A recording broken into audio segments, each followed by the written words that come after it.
మిర్చి KG cover 20కి ఈ market టమాటా rate తగ్గి హాయ్ ఫ్రెండ్స్ అందరికి తెల్లవారుజామునే మార్కెట్కి అయితే బయలుదేరాము.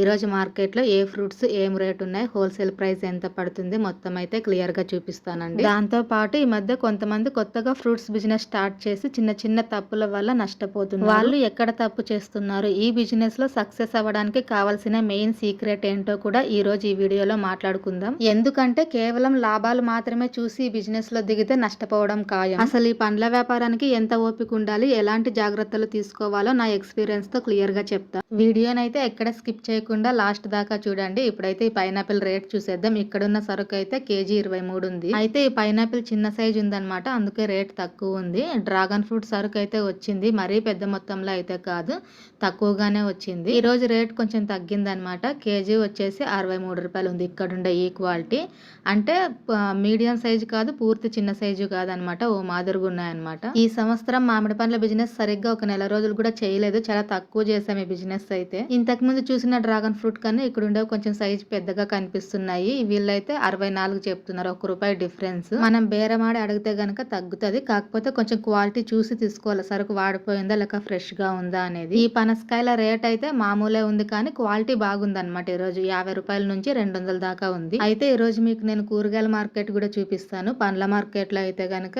ఎక్కువ మొత్తంలో సరుకేం లేదు, డల్ గా ఉంది పండ్ల మార్కెట్. కానీ కూరగాయల మార్కెట్ కి మాత్రం ఎప్పుడు డిమాండ్ తగ్గదు, ఎందుకంటే ఇది నిత్యావసర వస్తువు కాబట్టి రేట్లు ఎక్కువ ఉన్నా తక్కువ ఉన్నా ఎప్పుడు ఫుల్ డిమాండ్ ఉంటుంది. చాలా రోజులు అయిపోయింది కూరగాయల మార్కెట్ చూపించక మీకు, అందుకే ఈరోజు చూపిద్దామని చెప్పేసి వచ్చేసిన. బీన్స్ అయితే దడం 120 ఉంది. దడం అంటే మనకి 3 కేజీలు వస్తాయి అనమాట. ఇక్కడ కనిపిస్తున్న ఈ క్వాలిటీ దడం 120 ఉంది. మిర్చి రేట్ అయితే చాలా తగ్గిపోయింది, అసలు కేజీ వచ్చేసి ₹20, అంటే మనకి దడం ₹60 పడుతుంది సింగిల్ ఒక దడం తీసుకుంటే. అదే సంచుల ప్రకారం తీసుకుంటే గనుక ఇంకా తక్కువ రేటు పడుతుంది. ఇక్కడ కూడా సేమ్ మన పండ్ల మార్కెట్ లో లాగే అనమాట. అక్కడ లాట్ కొంటే మనకి రేట్ ఎట్లా తక్కువ అవుతుందో, ఇక్కడ కూడా దడాల ప్రకారం కాకుండా బాక్సుల ప్రకారం సంచుల ప్రకారం కొంటే కనుక ఖచ్చితంగా రేట్ అనేది తగ్గుతుంది. అయితే ఈ కూరగాయల మార్కెట్ లో తెల్లవారుజామున కొంచెం రేట్లు ఎక్కువ ఉంటాయి అనమాట. ఎప్పుడైతే 7 గంటలు దాటుతుందో అప్పుడు కొంచెం తగ్గుతాయి, మరీ తక్కువ అయితే కాదు, కొంచెం పొద్దున్న రేట్ల కన్నా కొంచెం తగ్గిపోతాయి అనమాట. ఇక్కడేమో కాకరకాయల సంచుల్లో కట్టి పెట్టేస్తున్నారు. ఇవి వచ్చేసి 20 కేజీలు వస్తాయి, సంచి 250, అంటే ఖరీదు కేజీ మనకి ₹12.50, 12.5 పడుతుంది. ఇక్కడైతే ఇంకా ఫస్ట్ క్వాలిటీ బీరకాయలు అయితే ఉన్నాయి. ఇది వచ్చేసి బాక్స్ 300 పడుతుంది మనకి. బాక్స్ లో 15 కేజీలు అంటున్నారు, కానీ కరెక్ట్ 15 కేజీలు రాదు, ఎందుకంటే 2 కేజీలు బాక్స్ తూకం పోతుంది. 13 కేజీలు లెక్కేసుకున్న ₹23 చిల్లర పడుతుంది కేజీ రేట్. ఇంకొక లైన్ లెక్క వచ్చేసినాం. ఇక్కడేమో క్యాప్సికమ్ ఉన్నాయి, దీని రేట్ అయితే అడగలేదులేండి.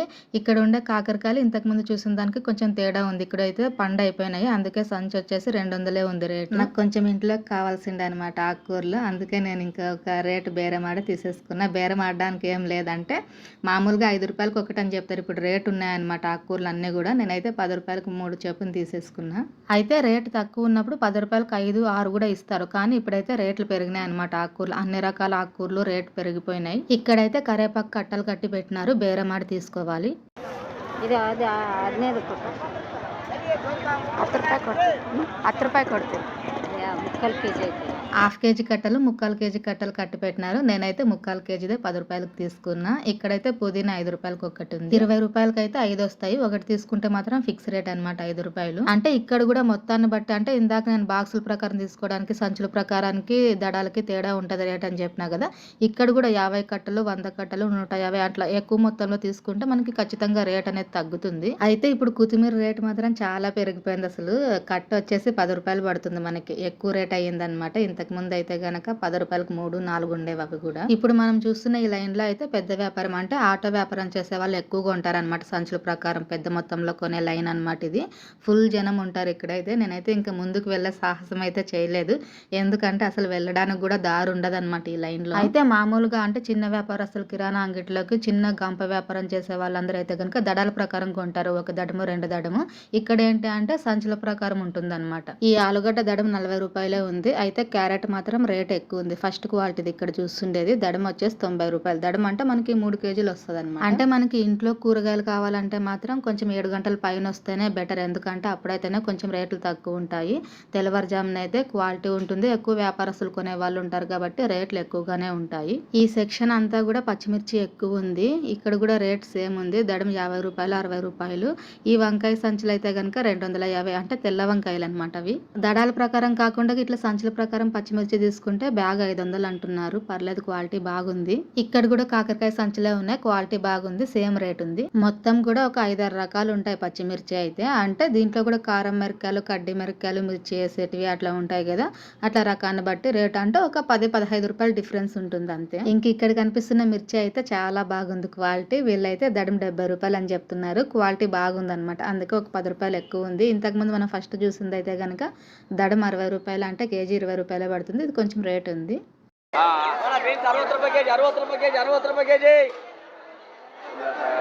విన్నారు కదా, కేజీ 60 రూపాయలు అని చెప్తున్నారు. బీన్స్ చాలా ఎక్కువ రేట్ ఉంది కాబట్టి కేజీ రేట్ చెప్తున్నారు. చాలా చిన్న ట్రిక్ అనమాట ఇది బిజినెస్లోన. ఎక్కువ రేట్ ఉండేవి ఎప్పుడు కూడా కేజీల ప్రకారం చెప్పేస్తారు. అదే తక్కువ రేట్ ఉన్నప్పుడు దడాల ప్రకారం చెప్తారనమాట. అంటే కేజీ 10 రూపాయలు లెక్క ఉన్నప్పుడు అప్పుడు కేజీ 10 రూపాయలు అని అనరు, ఎందుకంటే కేజీ కావాలంటారు కాబట్టి. దడాల ప్రకారం దడ 30 రూపాయలు అని చెప్పేస్తారు. అంటే బీన్స్ ఎప్పుడు కేజీ 10 రూపాయలు లేదులేండి. ఇప్పుడు నేను ఉదాహరణకు చెప్తున్నా మీకు అట్లా ఉంటుందని. మొన్నటి దాకా టమాటా రేట్ ఎక్కువగా ఉండింది, కానీ ఇప్పుడు బీభత్సంగా తగ్గిపోయింది. బాక్స్ 100 రూపాయల నుంచి 300 దాకా. పండ్ల మార్కెట్ లో సరుకు పెద్ద మొత్తంలో ఏం లేదు, అందుకే మనం ఏం కొనలేదు. కూరగాయల మార్కెట్ మొత్తం తిరిగి బాక్స్ నిండా ఆకుకూరలు తీసుకున్నా. ఏం దక్క ఈ మొత్తం నువ్వే వండుకొని తింటావా అనుకున్నారు. నాకు ఒక్కదానికే కాదు, నాకు మా పక్కింటి అక్కకి ఇద్దరికి కలిపి తీసుకున్నా. అయితే కొంతమంది మన వీడియోస్ చూసి కొత్తగా బిజినెస్ పెడుతున్నారు, సంతోషం నాకు, నన్ను స్ఫూర్తిగా తీసుకుంటున్నందుకు.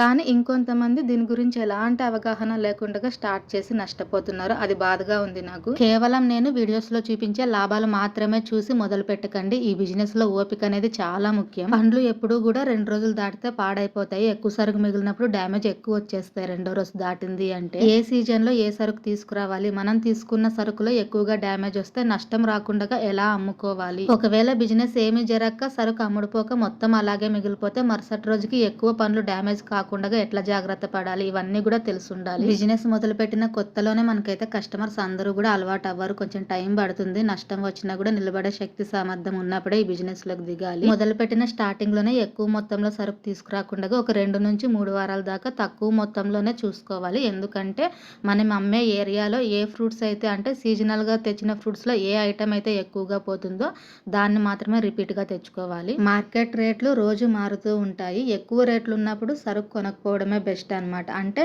మనం మంచి సరుకుల్లో చేస్తున్న బిజినెస్ మంచిగా అవుతుంది అంటే ఓకే, కానీ కొత్తగా స్టార్ట్ చేసినప్పుడు మనకు నామాత్రంగానే అవుతుంది బిజినెస్ అనుకున్నప్పుడు రేట్లు ఎక్కువగా ఉన్నప్పుడు గ్యాప్ ఇవ్వడమే మంచిది. ఎందుకంటే అయితే మంచిగా అవుతుంది, లేకుంటే మొత్తానికే లాస్ వస్తుంది ఎక్కువ రేట్లు ఉన్నప్పుడు మనం బిజినెస్ చేస్తే. కాబట్టి హోల్సేల్ మార్కెట్ రేట్ల మీద కూడా అవగాహన ఉండాలన్నమాట. తక్కువ రేట్ ఉన్నప్పుడు ఎంత మార్జిన్ పెట్టుకోవాలి, ఎక్కువ రేట్ ఉన్నప్పుడు తక్కువ మార్జిన్ తో ఎలా అమ్ముకోవాలి అనేది. అలాగే మనం తెచ్చుకున్న సరుకులో వచ్చే నష్టాన్ని కూడా అంచనా వేయగలగాలి. అంటే అన్నిసార్లు మనం క్వాలిటీ ఉన్న సరుకు తెచ్చుకున్నా కూడా అన్నిసార్లు మంచిగా ఉన్న సరుకు అయితే రాదు కదా, కొంచెం డ్యామేజ్ వచ్చేస్తుంటది.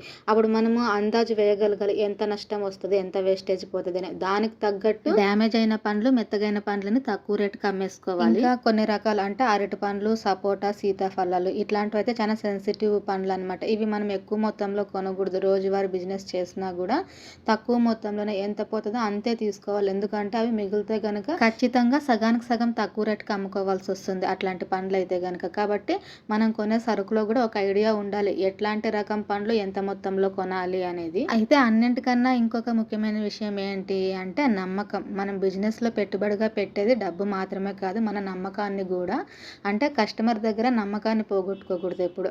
అలా అని చెప్పి కస్టమర్స్ రెగ్యులర్ కస్టమర్ రిపీటెడ్ రావాలి కదా అని మనం లాస్ చేసుకొని అమ్ముకోమని కాదు. డబ్బులు తీసుకొని దానికి వర్త్ కాని పండ్లు ఇవ్వకూడదు, అంటే మెత్తగైన పండ్లు, డ్యామేజ్ అయిన పండ్లు ఇవ్వకూడదు. కొంతమంది మైండ్ సెట్ ఏంటి, రేట్ తక్కువ ఉండాలి, క్వాలిటీ చూడరు అనమాట. కొంచెం మెత్తగైనా కూడా కొంటారు. వాళ్ళ మైండ్ సెట్ ఏంటి, తక్కువ రేటుకే కావాలి. ఇంకొంతమంది ఏంటి, క్వాలిటీ బాగుండాలి, రేటు గురించి ఆలోచించారనమాట. ఇంకొంతమంది ఏంటి, రేటు తక్కువ ఉండాలి, క్వాలిటీ కూడా బాగుండాలి. ఇట్లా 3 రకాల మైండ్ సెట్ కస్టమర్స్ ఉంటారు. కాబట్టి వాళ్ళ మైండ్ సెట్ కి అనుగుణంగా మన సర్వీస్ ఉండాలి. ఫైనల్ గా నేను చెప్పదలుచుకుంది ఏంటి అంటే అన్నిటికంటే వ్యాపారంలో అనుభవమే పెద్ద గురువు. ఈ టిప్స్ అన్ని కూడా ఒకే చోట పెట్టుకుని చేసే చిన్న బిజినెస్ కనమాట నేను చెప్పింది. ఎందుకంటే నాకు మొత్తం బిజినెస్ గురించి అన్ని తెలుసని కాదు. దాదాపు ఇప్పటికి 1.5 సంవత్సరం అవుతుంది నేను మార్కెట్ కి వెళ్ళి సరుకు తీసుకురావడానికి. అంతకుముందు అయితే నేను బిజినెస్ గురించి పెద్దగా పట్టించుకునేదాన్ని కాదు. కాదు. ఆయనే మార్కెట్కి వెళ్ళేవారు, ఆయన ఒక్కరే బిజినెస్ చేసేవారు. అసలు నేను బిజినెస్ చేసేదాన్ని కాదు, జస్ట్ క్యారియర్ ఇచ్చేసి వచ్చేదాన్ని అనమాట ఎప్పుడైనా ఒకసారి. ఇంకా ఆయనకి స్పైన్ సర్జరీ అయిన తర్వాత ఈ బిజినెస్ నేను చేయాల్సి వచ్చింది. కాబట్టి నా ఎక్స్పీరియన్స్ని మీతో షేర్ చేసుకున్నాను, నాకు తెలిసిన కొన్ని టిప్స్ని చెప్పాను. వీడియో నచ్చితే ఒక చిన్న లైక్ చేసి వీడియోకి హై పాయింట్స్ ఇవ్వండి ఫ్రెండ్స్. ఇంకా కొత్త వాళ్ళు ఛానల్ని సబ్స్క్రైబ్ చేసుకోకుండా చూస్తుంటే సబ్స్క్రైబ్ చేసుకోండి. Thank you for watching.